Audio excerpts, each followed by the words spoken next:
Alright, so we start from that point. Okay, so now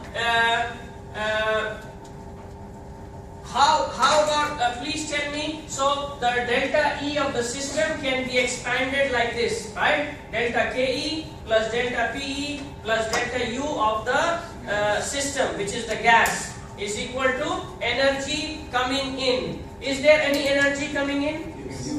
Okay, Q. Alright, now please tell me, is there any form of energy going out of the system? Please look carefully. Your system, what is going to happen? What is going to happen when you heat this gas? The gas will expand and it will push the piston up. So the system will have to do some work on the piston to move it. So now tell me, is there any energy going out of the system? Yes. What is it? Work. Huh? Alright. So the work, so we have Q minus W. Huh? So the system is doing work on the surrounding. Huh? By this choice of the control surface, the piston is in the surrounding, right?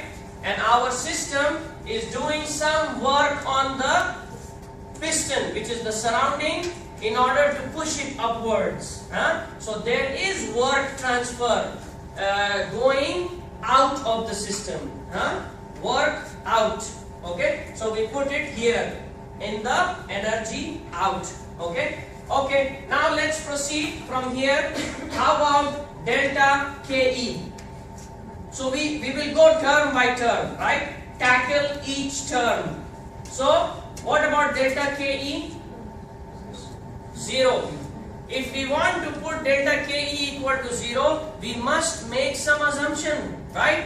So now, and this is your test, make a nice assumption. What is the assumption we will make so that the delta KE of the system is 0? Actually, we really don't have to make much assumption. The system is the gas, right? Although it expands, but the change in kinetic energy will be very small. So we can put it equal to 0. How about delta PE of the system? Our system is the gas. 0. The potential energy also we can neglect. So now we are left with the equation delta U of the system is equal to Q minus W. Okay. So now please tell me, this is one equation, right? How many unknowns? The Q, yes, correct, absolutely right. 3 unknowns. Delta U is unknown, Q is unknown, W is unknown, right? And actually, in the real life scenario, remember question 1? In question 1, it told you the heat transfer is 150 kilojoules.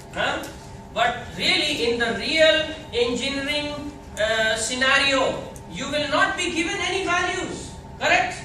Your company has asked you to design a system, which is based on energy transfer. Okay, most of the systems will have some kind of energy transfer, right? And you figure out that in this system that you are designing, there will be some heat transfer, right? Now in your question, just to make your life easy, the value of the heat transfer has been given. Here, the value of the heat transfer has not been given. You don't know. And actually in real engineering practice, you will not know the value of the heat transfer, correct? So how do you find out? So as far as the value of the heat transfer is concerned, how to find out in the third part of the course, okay? Dealing with heat transfer, okay? How about delta U? The change in internal energy. Remember in question 1, it gave you U1 is equal to 450 kilojoule per kg. Did you wonder how they got this value? You should wonder, right? How get this value? It is given to you to make your life easy, right? To help you to start understanding this subject of energy. But doesn't it make you wonder how they got this value? How about a real life engineering scenario where you have to calculate U1 and U2? Or find out U1 and U2? Where will you find it out from? Any clues? Tables. Okay? So this is the use of the tables. We will talk about it a little later. Okay? So what the people before you, the scientists before you have done is that they have carried out many types of experiments and made very detailed tables of various substances. So such a big great help, right? Otherwise what will happen? We will have to do it ourselves. Absolutely correct. So we will have to do several hundreds of thousands of experiments and make tables. So all this work has already been done. So right now, this we are saying our system is some kind of a fluid. So the most common fluid is, what is the most common fluid that you know? Water or air, right? So people have taken water and done many experiments on it and have made very detailed tables of the properties of water, the specific internal energy, the specific volume, other properties that we will come across like specific enthalpy, specific entropy. When you hear these names, please do not get scared. All they are names given to certain properties to make our analysis easier. Okay? That's all.